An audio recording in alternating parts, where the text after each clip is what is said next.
Fall in Humboldt County had gone by quickly as it always did, bringing in the rainy, wintry season that some dreaded.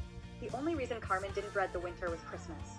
Everyone loved Christmas time, for the elders told the story of the birth, death, resurrection, and return of Jesus with all the pomp and circumstance it deserves, lit foreheads and all.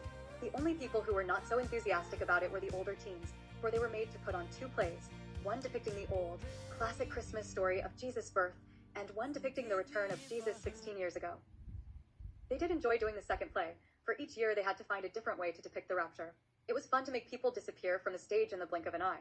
Last year, they had turned off the lights while half the actors ran off stage. When the lights were flipped back on, only some of the students remained as those left behind. It was cute, and the elders and younger kids loved it. All of the upperclassmen were working on props and special effects to depict the calamity of the bull plagues. They also had to pre-stage the amphitheater for next week's performance, which the techno-prone students like Ham loved. They were all anxiously waiting on the casting sheet to go up. When it did, everyone in the amphitheater ran to see who got cast as who.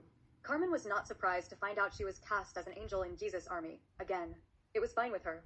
It was a non-speaking role that afforded her the luxury of hiding behind the other angels, prominent students who wanted to be seen. It was just what she preferred. She was awful at memorizing lines anyway. Aidan sat down next to her, grabbed her paintbrush, and started painting the cloud that she was working on. I guess you're a soldier angel again at Carmen Grace? She laughed. Yep, and I guess you're the devil again this year? Don't you ever get tired of being bound in those chains? Nah, it's kind of fun, depending on who's playing Jesus this year. Didn't you check the sheet? Nah, don't really care. I'm always the beast. At that moment, Roni sat down next to them, ruining their vibe. So, Aidan, how do you feel about playing Jesus this year? Aidan and Carmen laughed. No, for real. Someone else got cast as the beast, and you have been cast as Jesus. Aidan's smile fell from his face. He jumped up to go read the casting sheets. Carmen followed him to see for herself, not trusting anything that came from Roni's lips. Some guy named Alistair is playing the beast. That's my role. Who is that? Aidan looked at all the students around him. That would be me. A dark-skinned native-looking kid appeared out of nowhere and stepped up to him. Not one to be intimidated by anyone, even though he was a few inches shorter than Aidan, he stepped closer, almost nose to nose. He was dressed simply in jeans and a black t-shirt, his long black hair pulled back into a single ponytail. Aidan eyed him up and down but didn't say a word. He walked over to the drama teacher, Mrs. Thompson, to plead his case.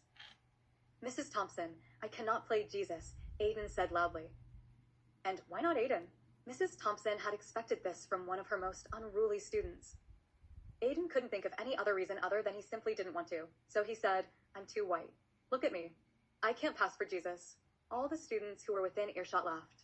Even Mrs. Thompson had trouble stifling a giggle. You got that right. Alistair crossed his arms and looked Aidan up and down. Hey, watch it, new kid. Aidan pointed at him, ready to fight. Mrs. Thompson decided to defuse the situation quickly. Look, our new student has a background in drama and the arts, so let us give him a shot, all right? Then let him play Jesus. I don't mind. I can handle any role you throw at me. So can I, Aidan said through gritted teeth. Mrs. Thompson was pleased. Well, then it is settled. Aidan will play Jesus, and Alistair will play the beast. Roni leaned into Carmen. That new guy can be my beast any day. Ain't he fine, Carmen Grace? You don't get to call me Carmen Grace. That's my family name, and you sure aren't family. Carmen used her anger at Roni to distract her from her attraction to Alistair. He was tall, brown, and beautiful, and she wasn't the only girl who noticed. He caught her staring at him and winked at her. She quickly looked away.